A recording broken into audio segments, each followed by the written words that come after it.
El frío de esa mañana no era nada comparado con el vacío que sentía Mateo en el pecho, pero el estruendo que rompió la paz de la montaña lo obligó a soltar el hacha.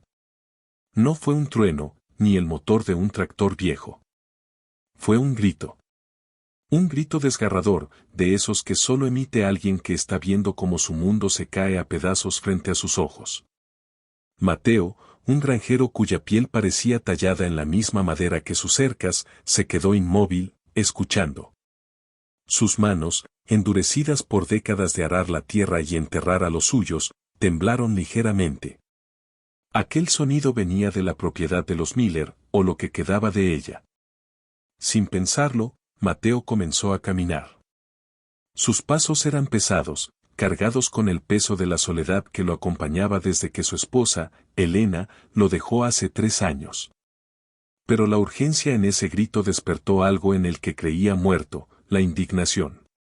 Al llegar a la linde del camino, la escena lo golpeó como un mazo de hierro. 3 hombres de traje oscuro, con rostros que parecían esculpidos en piedra y corazones de papel moneda, estaban rodeando a una mujer joven. No era una discusión, era un asalto legal. No pueden hacer esto. Y mis hijos están adentro, todavía no hemos terminado de empacar. Exclamaba la mujer, cuyo nombre Mateo recordaba vagamente, Clara. Estaba pálida, con el cabello desordenado por el viento y las manos aferradas al marco de la puerta de madera carcomida por el tiempo. Uno de los hombres, el que parecía llevar la voz cantante, ni siquiera la miró. Consultó su reloj de pulsera, un objeto que brillaba con una opulencia insultante bajo el sol grisáceo. Señora, el plazo venció a las 8 de la mañana. Son las 8:15. Todo lo que esté dentro de esa casa ahora pertenece al banco. Si no se retira de la propiedad inmediatamente, llamaremos a las autoridades por invasión. Mateo observaba desde unos metros, oculto parcialmente por un viejo roble. Vio como un camión de mudanza se estacionaba bruscamente, y 2 hombres corpulentos bajaban con la frialdad de quienes han hecho esto 1000 veces. Clara se interpuso en su camino, extendiendo los brazos, una barricada de carne y hueso contra una maquinaria imparable. Fue entonces cuando ocurrió lo que hizo que la sangre de Mateo hirviera. Uno de los hombres de traje, harto de los lamentos, la empujó. No fue un empujón accidental, fue un gesto de desprecio total. Clara tropezó con un escalón roto y cayó pesadamente sobre el barro, mientras sus 2 pequeños hijos asomaban sus rostros aterrorizados por la ventana de la planta alta. El silencio que siguió a la caída de Clara fue aterrador. Los hombres empezaron a sacar muebles, una mesa de madera vieja, una cuna, cajas llenas de ropa, y a lanzarlos sin cuidado sobre la parte trasera del camión. Clara, desde el suelo, lloraba sin consuelo, con la mirada perdida en la ventana donde sus hijos gritaban por ella. Para esos hombres, ella no era una persona, era una cifra negativa en un balance contable que debía ser eliminada. Mateo recordó el día que perdió a Elena. Recordó la sensación de impotencia al ver cómo la vida se le escapaba entre los dedos sin que él pudiera hacer nada. Pero esto era diferente. Esto era una injusticia provocada por la mano del hombre, por la codicia y la falta de alma. El granjero sintió un calor que no recordaba, una chispa de fuego que empezó en su estómago y se extendió por sus extremidades. Sus manos se cerraron en puños.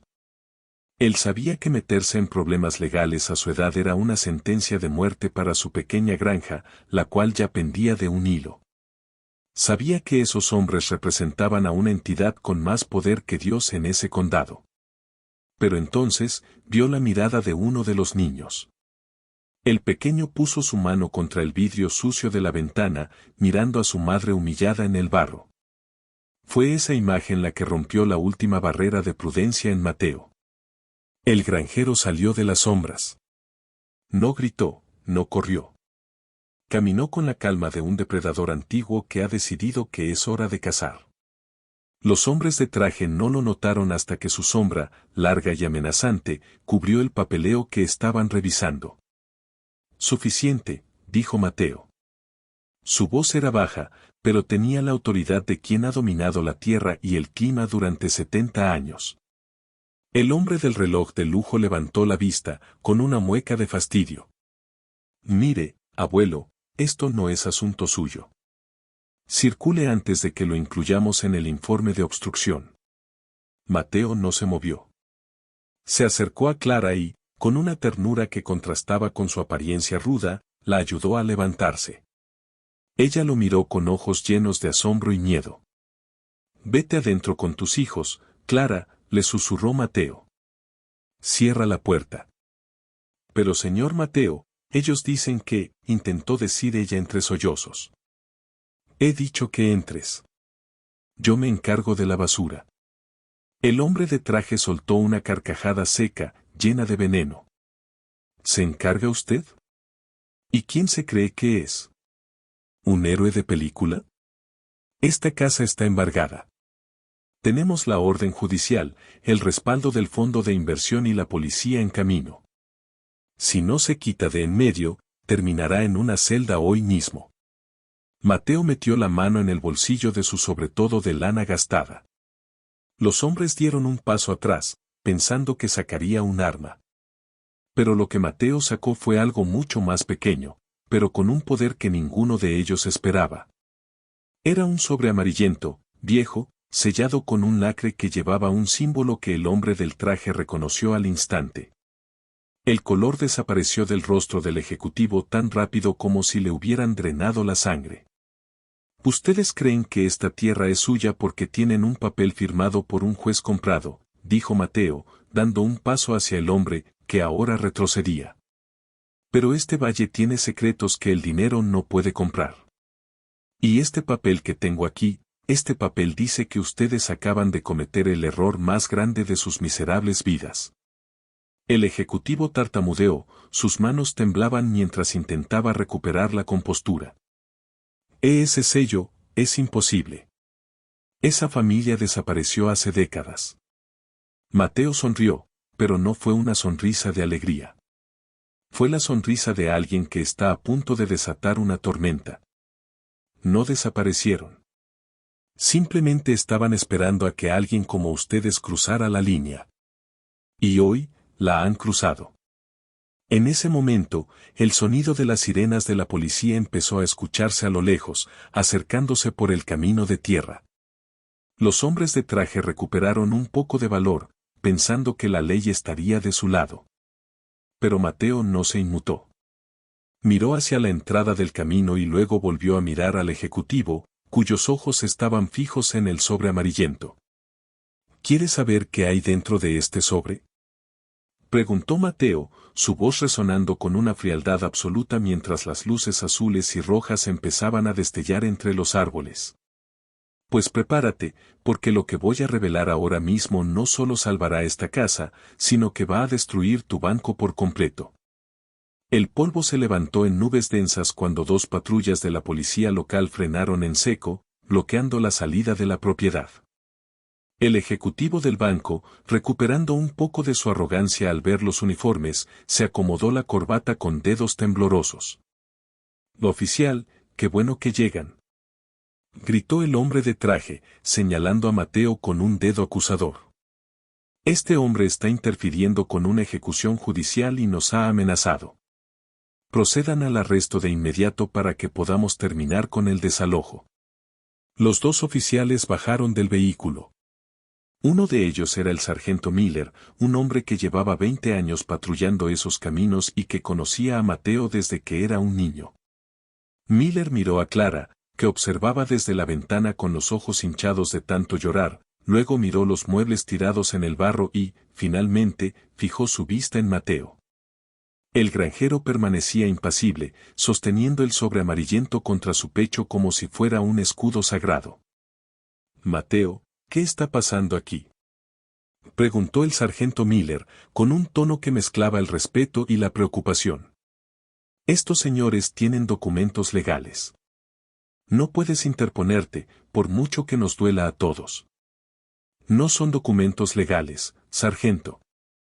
Son sentencias de muerte firmadas por gente que no sabe distinguir una semilla de una piedra», respondió Mateo, su voz firme como el tronco de un roble.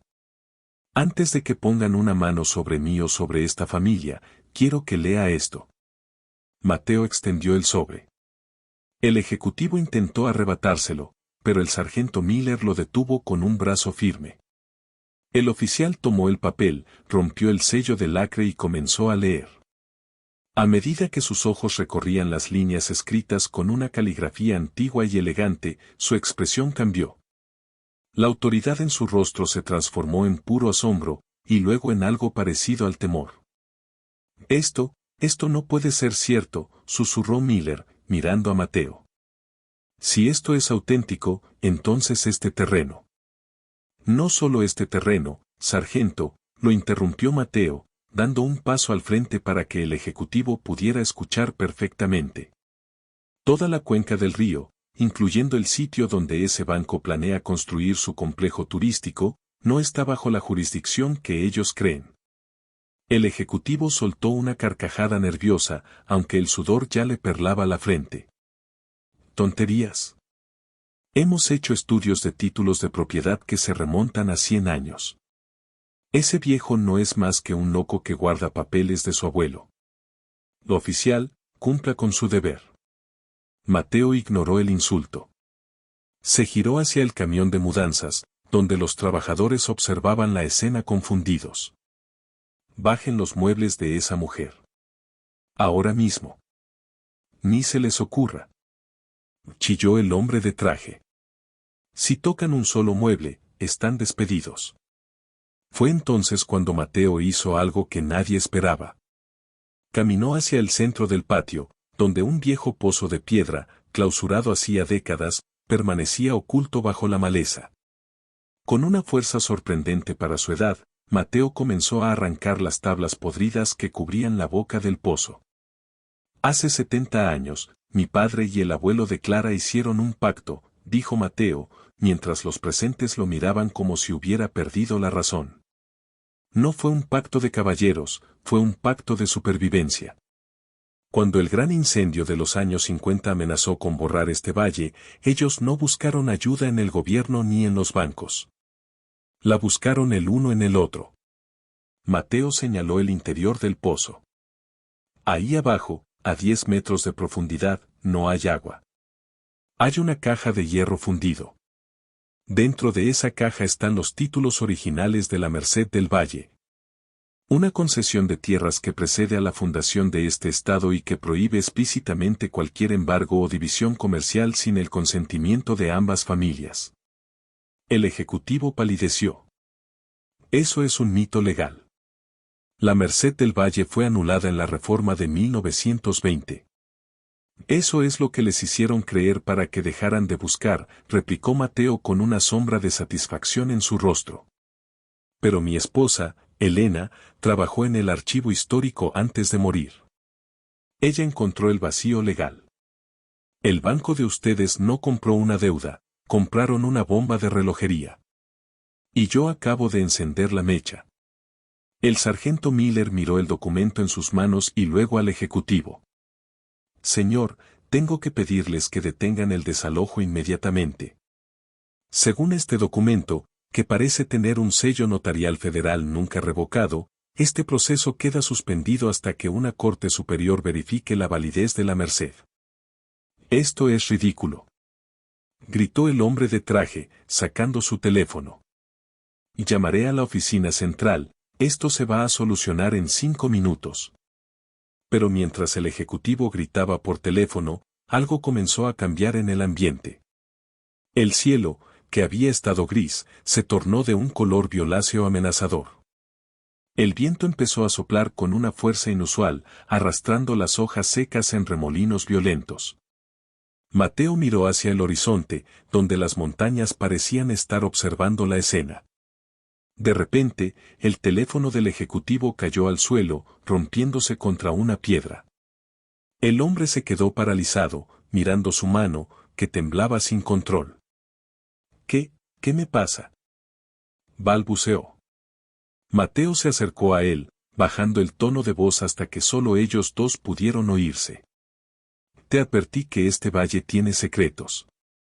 La tierra sabe quién la ama y quién viene a violarla. Mi padre siempre decía que si alguien intentaba robar la merced, la tierra misma se lo cobraría. En ese momento, un estruendo sordo vibró bajo sus pies. No fue un terremoto, fue un crujido metálico proveniente del pozo. Una sombra densa, casi líquida, comenzó a emerger de la oscuridad del agujero que Mateo había destapado. No era agua, ni humo. Era algo que parecía absorber la luz a su alrededor. Clara salió corriendo de la casa, protegiendo a sus hijos con su cuerpo, mientras los oficiales de policía retrocedían hacia sus coches, con las manos en sus fundas pero sin saber a qué apuntar. Mateo, ¿qué has hecho?, susurró el sargento Miller, aterrorizado. Mateo miró fijamente al ejecutivo, que ahora estaba de rodillas, incapaz de respirar bien. He abierto la puerta que debía permanecer cerrada. Y ahora, el banco es el menor de tus problemas. De la oscuridad del pozo surgió una figura que no parecía humana, pero que vestía los harapos de un uniforme de granjero de otra época. La figura señaló directamente al ejecutivo, y un grito inhumano resonó por todo el valle, haciendo que los cristales de las ventanas de la casa de Clara estallaran en 1000 pedazos. El estallido de los cristales fue como un pistoletazo de salida para el caos. Los hombres del camión de mudanzas no esperaron órdenes, saltaron a la cabina y arrancaron el motor, huyendo por el camino de tierra y dejando atrás la mitad de los muebles de Clara esparcidos como restos de un naufragio. Los oficiales de policía, con el sargento Miller a la cabeza, retrocedieron tambaleándose, cubriéndose los ojos de un polvo negro que parecía tener vida propia. En el centro del patio, la figura que emergió del pozo permanecía inmóvil, pero su sola presencia drenaba el calor del aire. No tenía un rostro definido, era más bien una silueta de humo y recuerdos, una manifestación de la voluntad de aquellos que habían muerto defendiendo esos surcos de tierra. El ejecutivo del banco, el hombre que minutos antes se sentía dueño del mundo, estaba ahora reducido a un montón de carne trémula sobre el barro. Por favor, detén esto. Me iré, cancelaremos todo. Suplicaba el hombre de traje, arrastrándose hacia atrás mientras la sombra se cernía sobre él. Mateo no se movió. Sus ojos, antes cansados, ahora brillaban con una intensidad eléctrica. No disfrutaba del miedo del hombre, pero tampoco sentía compasión. Había pasado demasiado tiempo viendo cómo los poderosos devoraban a los humildes, y para él, esto no era magia negra, era justicia antigua. No soy yo quien lo detiene, dijo Mateo, su voz resonando por encima del viento silbante. Tú despertaste al guardián cuando pusiste un pie en esta propiedad con la intención de profanarla. El pacto de la Merced del Valle no es solo un papel en un sobre, es un juramento de sangre. Mi padre y el abuelo de Clara prometieron que ningún extraño pondría precio a este suelo mientras un descendiente siguiera vivo. El sargento Miller, recuperando un poco el aliento, gritó desde la distancia, Mateo, vas a matarlo. Haz que pare. Esto es una locura. Él ya estaba muerto por dentro, Miller. Le gritó Mateo de vuelta. Murió el día que decidió que una comisión valía más que la vida de 2 niños. La figura de sombras extendió una mano vaporosa hacia el ejecutivo. En el momento en que sus dedos de humo rozaron la frente del hombre, éste dejó de gritar. Sus ojos se pusieron en blanco y su cuerpo se tensó como si estuviera recibiendo una descarga de miles de voltios. Pero no era dolor físico lo que estaba experimentando, era la memoria de la tierra. Estaba viendo cada gota de sudor, cada lágrima y cada gota de sangre que se había derramado para mantener esa granja en pie durante un siglo.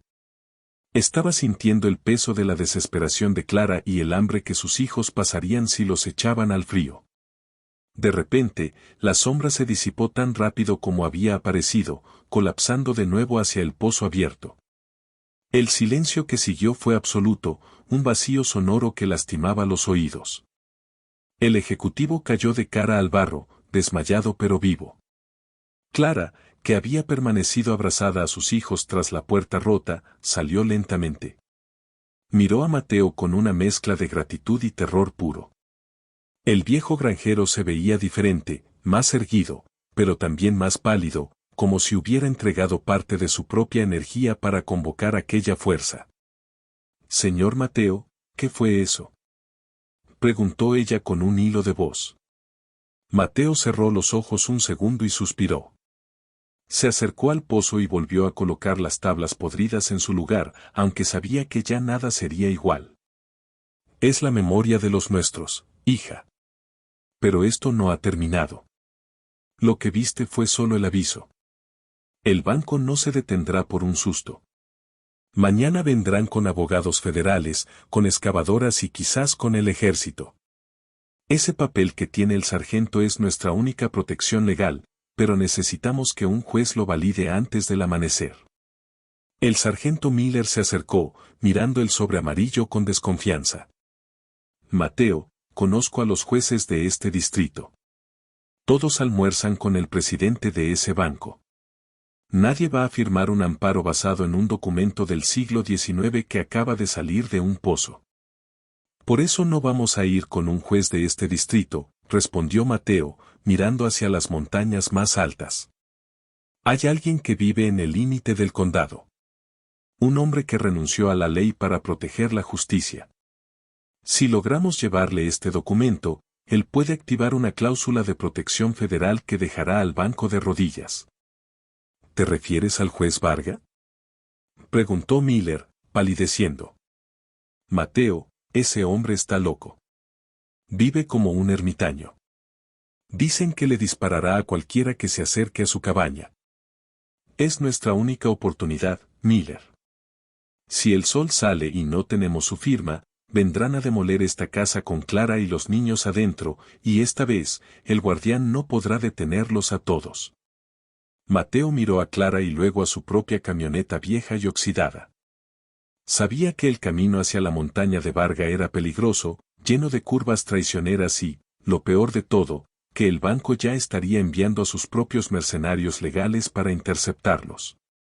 De pronto, un sonido metálico llamó la atención de todos. El ejecutivo del banco estaba despertando. Se puso de pie con dificultad, pero algo en él había cambiado. Su mirada no era de terror, sino de una furia gélida y calculadora. Se limpió la sangre de la nariz con su pañuelo de seda y miró a Mateo con un odio que prometía cenizas. «¿Crees que has ganado, viejo?», dijo el ejecutivo, sacando un segundo teléfono de su bolsillo oculto. «No tienes idea de con quién te has metido. Ese papel no llegará a ninguna parte. Antes de que llegues a la cima de esa montaña, este valle será un cementerio». El hombre presionó un botón en su teléfono y una luz roja comenzó a parpadear en una torre de comunicaciones cercana. En ese instante, Mateo se dio cuenta de que el desalojo era solo la punta del iceberg. El banco no solo quería la tierra de Clara, buscaban algo que estaba enterrado mucho más profundo, algo que Mateo acababa de exponer al abrir el pozo. «Sube al coche, Miller», gritó Mateo. «Clara, entra en la casa y no abras a nadie a menos que escuches mi silbido». Mateo arrancó su camioneta con un rugido de motor viejo. Tenía menos de 6 horas para cruzar el paso de la montaña. Pero mientras se alejaba, miró por el retrovisor y vio algo que le heló la sangre: el ejecutivo no se estaba yendo. Se quedó allí parado, sonriendo, mientras 3 camionetas negras, sin placas y con las ventanas tintadas, aparecían en el horizonte, avanzando a toda velocidad hacia la casa de la mujer indefensa. Mateo tenía una decisión imposible: salvar a Clara ahora mismo o buscar la firma que salvaría el valle para siempre. Pero entonces, vio que en el asiento del pasajero de su camioneta, alguien se había escondido bajo una manta. Era el hijo menor de Clara, sosteniendo con fuerza el sobre amarillento. «Mi mamá dijo que eres un héroe, señor Mateo», susurró el niño con lágrimas en los ojos. «No dejes que nos quiten nuestro hogar». Mateo apretó el volante. El peso de todo el valle descansaba sobre sus hombros cansados, y la persecución acababa de comenzar. El motor de la vieja camioneta de Mateo rugía como un animal herido mientras subía por las laderas empinadas de la montaña. El corazón del granjero martilleaba contra sus costillas con una fuerza que creía haber olvidado. A su lado, el pequeño Lucas se aferraba al sobre amarillento como si fuera un tesoro sagrado. Mateo miró por el retrovisor. Las luces de las 3 camionetas negras se veían como ojos de lobo acechando en la oscuridad de la tarde. Escúchame bien, Lucas, dijo Mateo, manteniendo la vista fija en las curvas traicioneras. No importa lo que escuches, no importa si el coche salta o si esos hombres gritan. Tú no sueltes ese papel. Si algo me pasa, tienes que correr hacia la cabaña de madera que tiene una bandera blanca en el techo. ¿Entendido? El niño asintió, su rostro pálido iluminado por el tenue brillo del tablero. Mateo sabía que estaba poniendo en riesgo la vida del hijo de Clara, pero el banco ya había tomado su decisión. Si no podían tener la tierra legalmente, la tomarían por la fuerza, borrando cualquier evidencia y a cualquier testigo. A mitad del ascenso, una de las camionetas negras aceleró, golpeando la parte trasera del vehículo de Mateo. El impacto hizo que la camioneta derrapara peligrosamente cerca del precipicio. El estruendo del metal contra el metal resonó en el abismo. Los perseguidores no querían detenerlos, querían sacarlos del camino. ¡Malditos sean!, gruñó Mateo, aferrando el volante con sus manos callosas. Él conocía estos caminos mejor que nadie. Había conducido por ellos bajo tormentas de nieve y niebla espesa.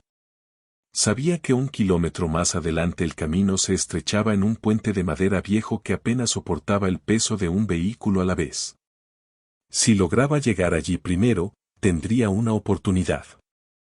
Mientras tanto, de vuelta en la granja, la situación era desesperada. El sargento Miller intentaba mantener a raya al ejecutivo y a los hombres que habían quedado atrás, pero se dio cuenta de que su radio estaba muerta.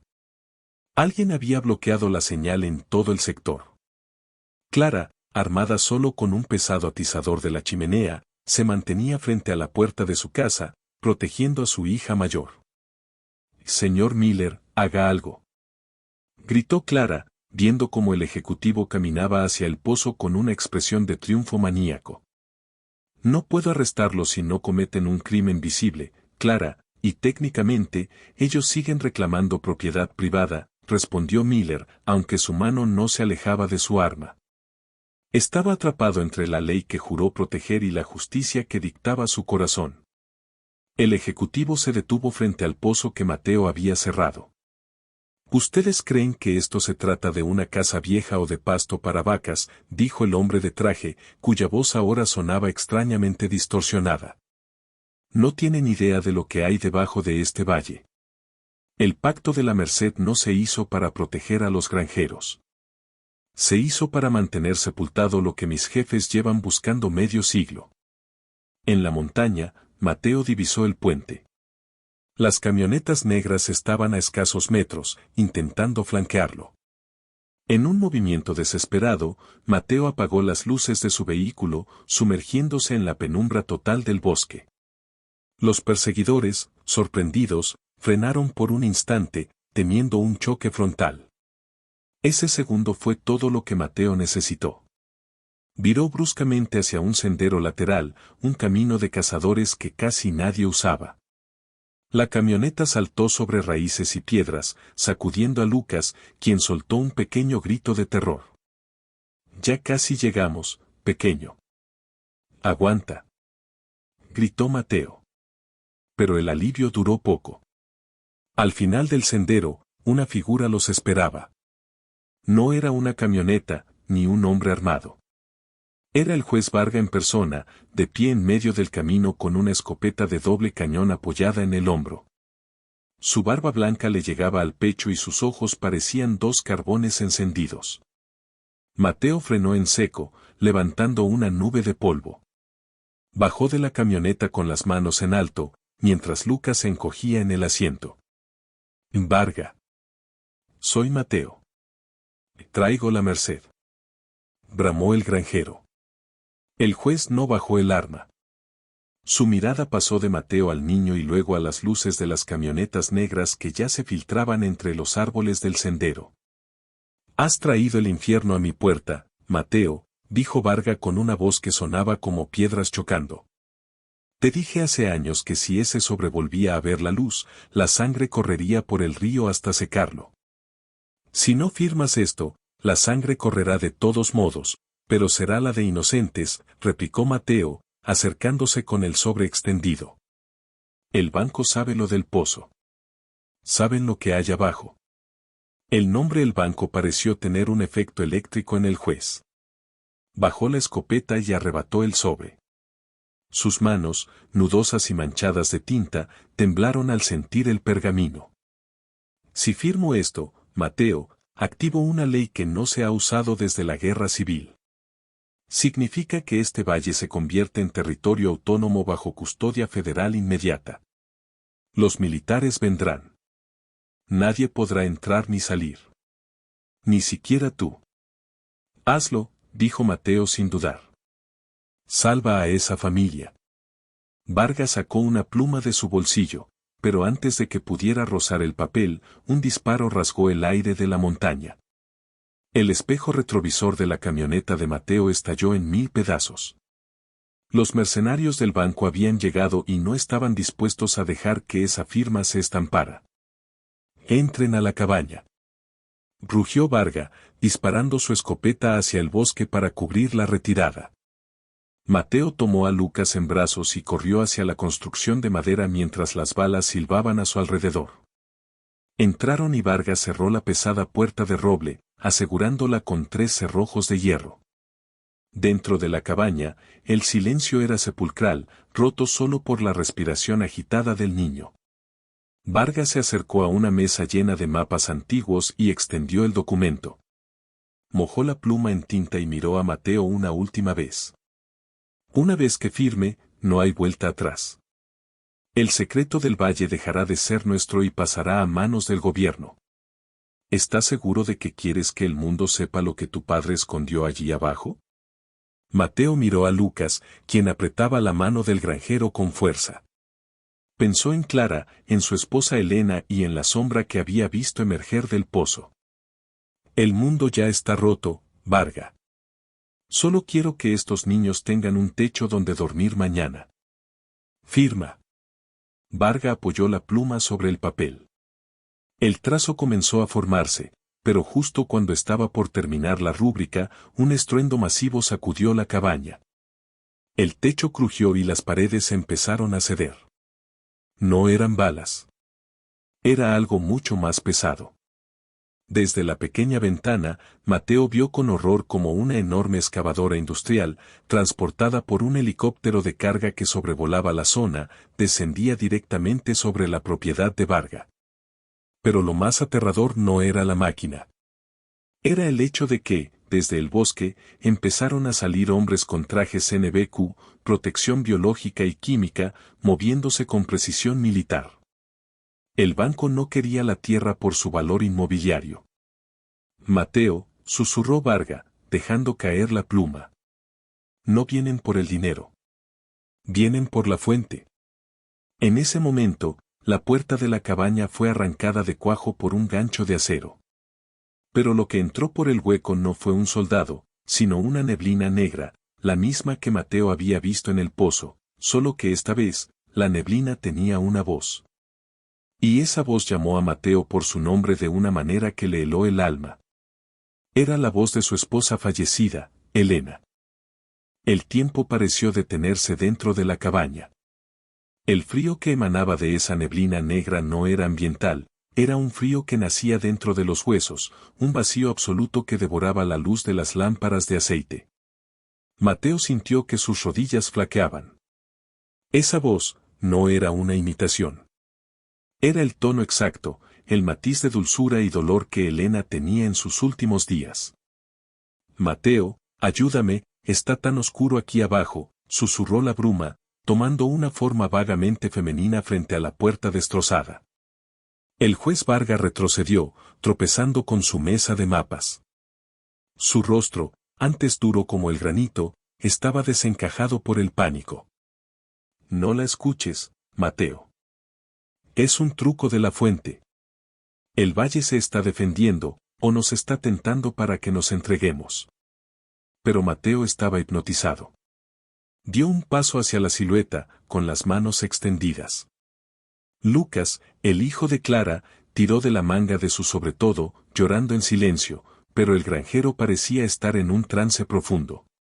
La figura de Elena se materializó más claramente, llevaba el vestido de flores con el que la habían enterrado, pero sus ojos no eran ojos, sino dos pozos de negrura infinita. ¿Por qué los dejaste entrar, Mateo? Preguntó la aparición, y su voz de repente se volvió múltiple, como si miles de personas hablaran al unísono. El pacto era el silencio. Al abrir el pozo, nos has condenado a todos. Afuera, los hombres con trajes de protección NBQ comenzaron a desplegarse. El sonido del helicóptero de carga era ensordecedor y la excavadora industrial ya estaba tocando el suelo, sus orugas de metal triturando los pinos centenarios de la propiedad de Varga. El ejecutivo del banco, que había llegado en una de las camionetas, bajó del vehículo usando una máscara de gas reforzada. Se mantenía a una distancia segura, observando la cabaña con la mirada de un entomólogo estudiando a un insecto bajo el microscopio. Firma el documento, Varga. Hazlo ahora. Rugió Mateo, rompiendo por un segundo el hechizo de la aparición. Si el gobierno toma el control, tendrán que sellar el valle por protocolo de seguridad. Es la única forma de detener a estos carniceros. Varga, con las manos temblorosas, buscó la pluma que se había caído al suelo. Pero la neblina negra reaccionó con violencia. Un latigazo de sombra golpeó la mesa, partiéndola en dos y lanzando el sobre amarillento hacia el rincón más oscuro de la habitación. Nadie firma nada. La voz de la aparición de Elena se transformó en un rugido inhumano. La tierra no pertenece a los hombres, ni a los bancos, ni a los gobiernos. La tierra es de quienes descansan en ella. En ese instante, el suelo de la cabaña empezó a abombarse hacia arriba. Las tablas de madera estallaron como astillas de cristal. Raíces negras, gruesas como troncos y cubiertas de una sustancia viscosa y brillante, brotaron del subsuelo, enredándose en las piernas del juez Varga. Mateo, saca al niño. Gritó Varga mientras las raíces lo arrastraban hacia el agujero que se abría en el piso. El documento. Toma el documento y vete al círculo de piedras en la cima. Es el único lugar donde la fuente no puede tocarte. Mateo reaccionó. El instinto de protección hacia Lucas superó su dolor por la visión de su esposa. Se lanzó hacia el rincón, atrapó el sobre amarillo justo antes de que una raíz lo devorara y cargó a Lucas sobre su hombro. Varga, no te dejaré. Gritó Mateo, viendo cómo el juez desaparecía en la oscuridad del subsuelo. Ya estoy muerto desde que acepté este cargo, Mateo. Corre. Fue lo último que se escuchó del juez antes de que la tierra se cerrara sobre él con un sonido de masticación metálica. Mateo saltó por la ventana trasera de la cabaña justo cuando la estructura colapsaba por completo. Cayó sobre el manto de agujas de pino y, sin mirar atrás, empezó a correr hacia la cima de la montaña. Detrás de él, escuchó los disparos de los mercenarios del banco. Los hombres de traje NBQ no estaban disparando a Mateo, estaban disparando a las raíces que emergían del suelo para cazarlos. La montaña se había convertido en un campo de batalla entre la codicia humana y una fuerza ancestral que había sido despertada tras siglos de letargo. Mateo sentía que sus pulmones estallaban. Sus piernas, de 70 años, le suplicaban que se detuviera, pero la mano pequeña de Lucas apretando su cuello le daba una fuerza sobrenatural. Llegaron a una cresta desde donde se veía todo el valle. Lo que vio le heló la sangre. Desde la granja de Clara, una columna de luz negra se elevaba hacia el cielo, conectando la tierra con las nubes. El pozo que él había abierto se había expandido hasta tragarse la mitad del establo. Pero lo más extraño era que los hombres del banco no estaban huyendo. Estaban instalando sensores alrededor de la luz negra. No quieren la tierra, susurró Mateo, comprendiendo finalmente la magnitud del horror. Quieren la energía de los muertos. Quieren embotellar el alma del valle para convertirla en combustible. De repente, una luz roja iluminó la espalda de Mateo. Un puntero láser se posó exactamente sobre el corazón del niño que llevaba en brazos. «Baja el papel, granjero», dijo una voz gélida a sus espaldas. Era el ejecutivo del banco. Había subido por otro sendero y ahora le apuntaba con una pistola equipada con silenciador. Su máscara de gas le daba el aspecto de un insecto gigante y letal. «Entrégame el sobre y te dejaré ir con el chico», mintió el ejecutivo. «Ese papel es lo único que impide que mi corporación obtenga los derechos de explotación total por hallazgo arqueológico. Si ese documento desaparece, el valle es nuestro legalmente para siempre». Mateo miró al ejecutivo, luego al sobre, y finalmente al niño. Sabía que si entregaba el papel, el ejecutivo los mataría de todos modos para no dejar testigos. Pero si no lo entregaba, el láser no se movería del pecho de Lucas. «Sabes, mi padre siempre decía que el dinero no tiene raíces», dijo Mateo, empezando a abrir el sobre lentamente. «Pero la sangre sí las tiene. Y son muy profundas. No intentes nada», gritó el ejecutivo, apretando el gatillo para dar un aviso. La bala rozó la oreja de Mateo, haciéndole sangrar. Mateo no se inmutó. Sacó el documento de la Merced del Valle, pero no se lo extendió al hombre. En lugar de eso, se lo puso en la boca a Lucas. «Lucas, escucha con mucha atención. En cuanto yo diga ahora, vas a saltar por ese risco. Hay un río abajo, el agua es profunda. Nada hasta la otra orilla y no te detengas hasta que veas las luces de la carretera federal. No sueltes el papel». «¿Y usted, señor Mateo?», preguntó el niño temblando. Mateo miró al ejecutivo y sonrió con una amargura que hizo que el hombre de traje diera un paso atrás. «Yo voy a presentarle a este señor al verdadero dueño de la propiedad. Ahora», rugió Mateo. Lucas saltó al vacío. El ejecutivo disparó, pero Mateo se lanzó sobre él con la fuerza de una luz, desviando el arma. Ambos rodaron por el suelo rocoso, forcejeando al borde del abismo. En medio de la lucha, la máscara de gas del ejecutivo se desprendió. El hombre empezó a gritar de inmediato.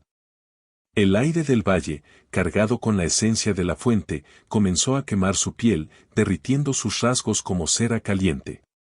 Pero Mateo, que había respirado ese aire toda su vida, no sentía nada. «Maldito seas. Ayúdame», chillaba el ejecutivo mientras sus ojos empezaban a brillar con una luz negra interna. Mateo lo sujetó por las solapas de su traje caro. «Mira hacia abajo», le ordenó Mateo. Desde el fondo del abismo, miles de manos hechas de sombra y raíces empezaron a trepar por la pared de piedra, atraídas por el grito del hombre que había intentado profanarlas. Eran los antepasados, los antiguos dueños, los que habían firmado el pacto con su propia existencia. Pero entonces, algo salió mal. Una de las raíces negras no fue por el ejecutivo.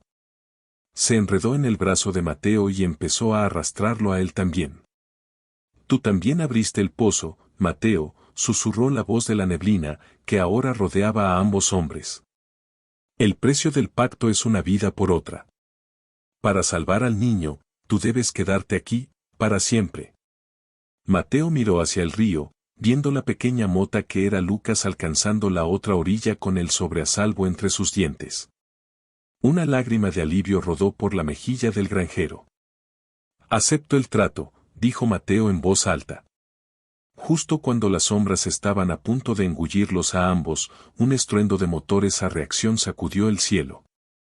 No eran helicópteros del banco. Eran aviones de combate de la Fuerza Aérea, y estaban soltando una carga que no eran bombas convencionales, sino botes de un gas blanco y espeso. El gobierno había detectado la activación de la firma de Varga y estaba aplicando la cláusula de contención. Pero lo que Mateo vio antes de perder el conocimiento fue lo más aterrador de todo: el gas no estaba deteniendo a las sombras. Las estaba fusionando con la tecnología de los hombres. El mundo de Mateo se volvió blanco. El gas de contención lanzado por los aviones federales no olía a químicos, sino a ozono y a muerte estéril. Mientras caía en la inconsciencia, sintió como las raíces de sombra que lo sujetaban se tensaban, no por agresión, sino por un miedo ancestral. La fuente, esa energía que había dormido bajo el valle durante siglos, estaba siendo sofocada por una ciencia que no entendía de pactos, solo de resultados. Cuando Mateo abrió los ojos, no estaba en el risco. Se encontró despertando en una camilla metálica, dentro de una tienda de campaña militar de alta tecnología instalada en lo que solía ser su propio campo de trigo. El zumbido de los generadores eléctricos ahogaba el sonido del viento. Tenía cables pegados a las sienes y un respirador cubriéndole la boca. «Está despierto», dijo una voz monótona. Un hombre con un uniforme gris, sin insignias ni rango visible, se acercó a él. No era del banco, y ciertamente no era un oficial de policía como el sargento Miller.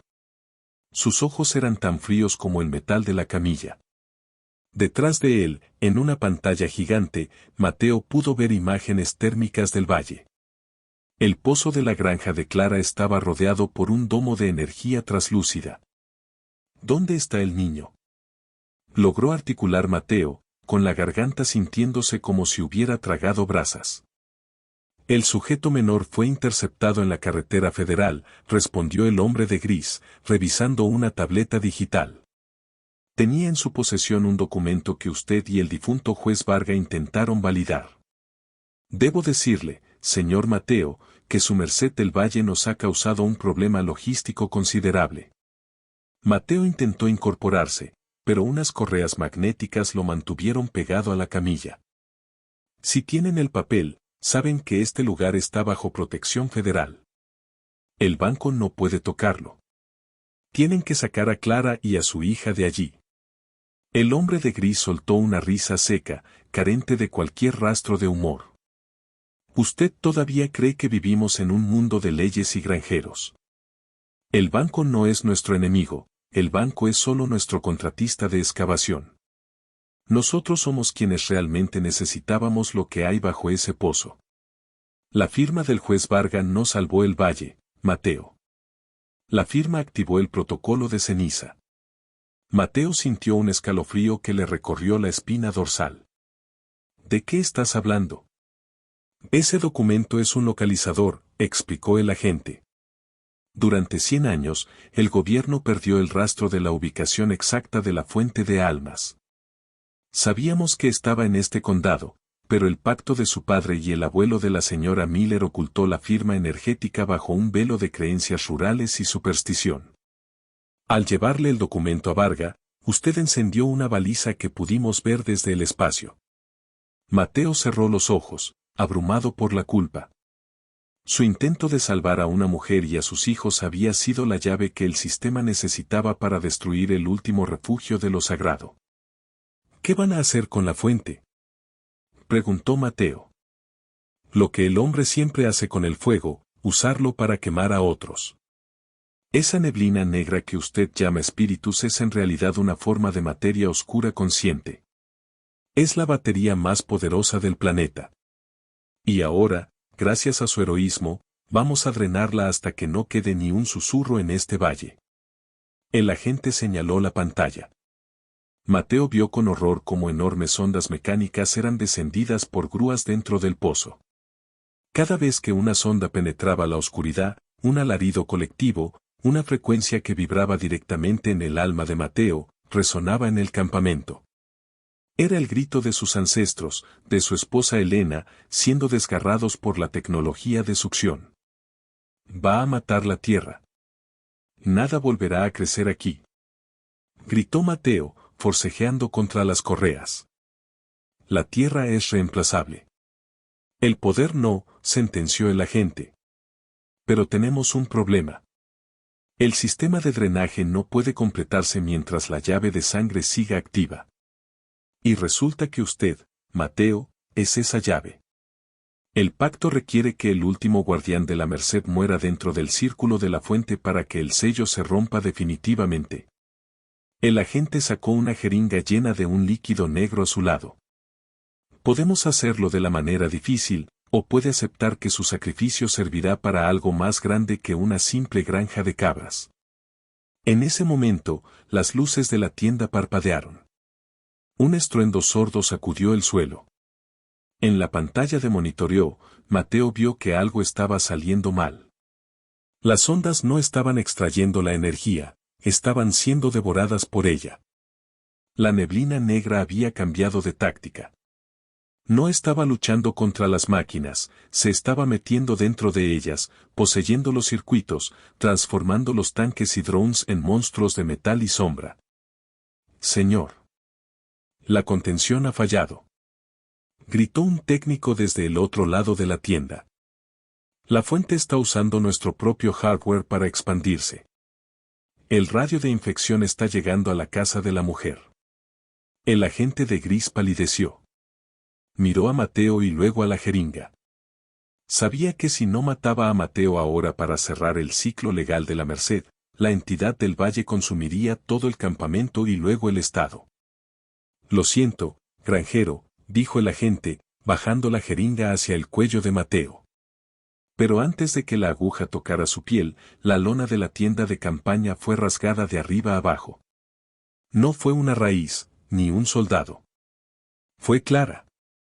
Estaba cubierta de barro, con los ojos inyectados en sangre y sosteniendo una granada de fragmentación que le había arrebatado a uno de los guardias caídos afuera. «Suéltalo», rugió Clara. No quedaba nada en ella de la mujer asustada que Mateo había conocido esa mañana. Era una madre defendiendo su cubil, y tenía el seguro de la granada en los dientes. El agente levantó las manos, pero antes de que pudiera hablar, el suelo bajo sus pies se abrió. Una garra hecha de cables eléctricos trenzados y sombras líquidas surgió de la tierra y lo arrastró hacia abajo antes de que pudiera soltar un solo grito. Clara corrió hacia Mateo y cortó las correas con un cuchillo militar. Lucas me dijo dónde te traían. El sargento Miller nos ayudó a escapar, pero él no lo logró. Mateo, el valle se está volviendo loco. No distingue entre amigos y enemigos. Mateo se puso de pie, tambaleándose. Miró hacia el exterior. El cielo era un remolino de fuego negro y relámpagos artificiales. Los soldados huían despavoridos mientras sus propios tanques se daban la vuelta para cazarlos. Clara, escucha bien, dijo Mateo, tomando a la mujer por los hombros. El documento, el gobierno lo tiene. Sin ese papel no podemos detener legalmente esto, pero el papel ya no importa. El pacto se ha roto por ambos lados. Solo queda una forma de sellar el pozo antes de que la fuente consuma el mundo entero. ¿Qué hay que hacer?, preguntó ella, dispuesta a todo. Mateo miró hacia la granja, donde la columna de luz negra ahora era tan ancha como el horizonte. Vio la silueta de Helena esperándolo en el centro del torbellino. No era un fantasma, era un llamado. Tengo que entrar en el corazón de la fuente y revertir el flujo. Pero para hacerlo, alguien tiene que estar fuera, en el círculo de piedras, recitando las palabras del pacto original. Mi padre me las enseñó cuando era niño, pero solo una mujer de tu linaje puede darles el poder necesario. Si entras allí, Mateo, no volverás, dijo Clara, con las lágrimas corriendo por sus mejillas. Mateo sonrió, una sonrisa llena de una paz que no había sentido en décadas. He vivido 70 años en esta tierra, Clara. He enterrado a mi esposa, a mis padres y a mis amigos aquí. No voy a ninguna parte que no conozca. Solo voy a casa. Justo cuando se disponían a correr hacia el epicentro, un ruido ensordecedor los hizo mirar hacia arriba. El gobierno, al ver que la contención física había fallado, acababa de autorizar un ataque táctico. Un misil cargado con pulsos electromagnéticos y termobaricos venía directo hacia la granja. Tenían menos de 3 minutos antes de que el valle fuera borrado del mapa para siempre. Corre, Clara. Al círculo de piedras. Gritó Mateo, lanzándose hacia la oscuridad del pozo mientras el silbido del misil cortaba el aire como una guadaña divina. El aire alrededor del pozo ya no era oxígeno, era una densidad eléctrica que sabía a hierro y a recuerdos olvidados. Mateo corría, pero sus pies apenas sentían el suelo. A su alrededor, la realidad se estaba deshilachando. Las máquinas del gobierno, poseídas por la sombra, se retorcían como insectos moribundos bajo el efecto del pulso electromagnético que precedía al impacto del misil. Ahora, Clara. Empieza ahora. Gritó Mateo por última vez, antes de que el rugido del vórtice engulliera su voz. En la colina sagrada, Clara se arrodilló en el centro del círculo de piedras. Con las manos sangrando y el corazón latiendo al ritmo de la tierra, empezó a recitar las palabras que Mateo le había susurrado, el antiguo juramento de la Merced del Valle. No era una oración, era un contrato de sangre con la existencia misma. Lo que la tierra dio, la tierra reclama. No por oro, ni por ley, sino por la paz de los que descansan, la voz de Clara empezó a vibrar con una potencia que no era suya. Las piedras del círculo comenzaron a brillar con una luz blanca, pura, que contrastaba con la oscuridad del abismo. Mientras tanto, Mateo saltó al corazón del pozo. No hubo una caída física. Mateo sintió que flotaba en un océano de almas. Allí, en el centro de la fuente, vio la maquinaria del banco y el gobierno siendo desintegrada por una voluntad milenaria. Y en medio de todo, estaba ella. Elena. Pero ya no era la aparición terrorífica de antes. Tenía el rostro joven y sereno que Mateo recordaba de sus años de primavera. «Has tardado mucho, Mateo», dijo ella, extendiendo una mano que parecía hecha de estrellas y tierra húmeda. «Tenía que cuidar la granja, Elena», respondió él, sintiendo como su cuerpo de 70 años se desprendía de su peso, de sus dolores y de su cansancio. «Pero la granja ya no me necesita. Ahora tienen a Clara». En ese instante, el misil táctico entró en la atmósfera del valle. El proyectil, diseñado para incinerar todo rastro de materia orgánica y espiritual, impactó contra el domo de energía. Una explosión cegadora de fuego naranja y blanco iluminó el horizonte por cientos de kilómetros. El estruendo fue tan masivo que las montañas mismas parecieron encogerse. Pero ocurrió algo que nadie en los centros de mando del gobierno pudo explicar. En el momento del impacto, la luz blanca del círculo de piedras de Clara se expandió, encontrándose con el fuego del misil. En lugar de una aniquilación total, hubo una transmutación. La energía de la fuente, canalizada por el sacrificio de Mateo y el juramento de Clara, absorbió la explosión. El valle no fue borrado, fue sellado. Un resplandor final recorrió cada hectárea, cada árbol y cada rincón de la granja. Y luego, el silencio. Un silencio tan absoluto que se podía escuchar el crecimiento de la hierba. 3 meses después. El valle había sido declarado zona de exclusión permanente por el gobierno debido a una supuesta anomalía geotérmica inestable. Nadie podía entrar. Vallas de alta seguridad y puestos militares rodeaban el perímetro, pero los soldados apostados allí hablaban en susurros de cosas que no podían explicar. Decían que las cámaras de seguridad solo captaban estática y que los drones que intentaban sobrevolar la zona caían del cielo como pájaros con las alas rotas. Sin embargo, dentro de la zona de exclusión, la realidad era muy distinta. Clara caminaba por el porche de su casa, la cual había sido reconstruida, no con ladrillos y cemento, sino con una madera que parecía crecer por sí sola, fuerte y eterna. Sus hijos jugaban en el patio, en un campo de trigo que brillaba con un tono dorado que no existía en ninguna otra parte del mundo. No necesitaban electricidad ni dinero, la tierra les proveía de todo lo necesario en una abundancia milagrosa. El sargento Miller, que milagrosamente había sobrevivido al ser escupido por la tierra antes de la explosión, vivía ahora en la linde del bosque, actuando como el guardián invisible que alejaba a los curiosos. Clara se acercó al viejo pozo, que ahora estaba cubierto por un jardín de flores blancas que nunca se marchitaban. dejó una pequeña jarra de leche fresca sobre la piedra superior. Gracias, Mateo, susurró al viento. En ese momento, una suave brisa recorrió el valle, agitando las espigas de trigo. No hubo palabras, pero Clara pudo sentir una presencia protectora, una calidez que emanaba del suelo mismo. Mateo ya no era un granjero, se había convertido en el valle. Su esencia estaba en cada raíz, en cada gota de agua y en el aire que protegía a los inocentes. El banco había quebrado semanas después del incidente, sus registros financieros borrados por un error informático imposible de rastrear que surgió el mismo día de la explosión. El ejecutivo del banco nunca fue encontrado, algunos decían que se había vuelto loco, otros, que se había convertido en parte del barro que tanto despreciaba. En la entrada del valle, medio oculta por la maleza, quedaba una vieja placa de madera que Mateo había tallado años atrás. El tiempo la había respetado.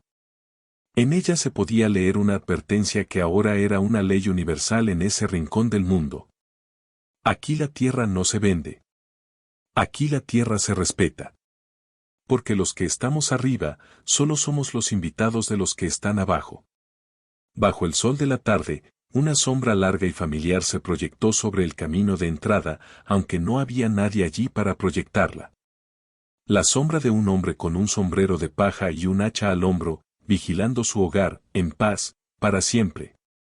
Si te ha gustado esta historia, no olvides darle a me gusta y suscribirte al canal para no perderte los próximos capítulos. Activa la campanita para que YouTube te avise siempre que suba un nuevo video.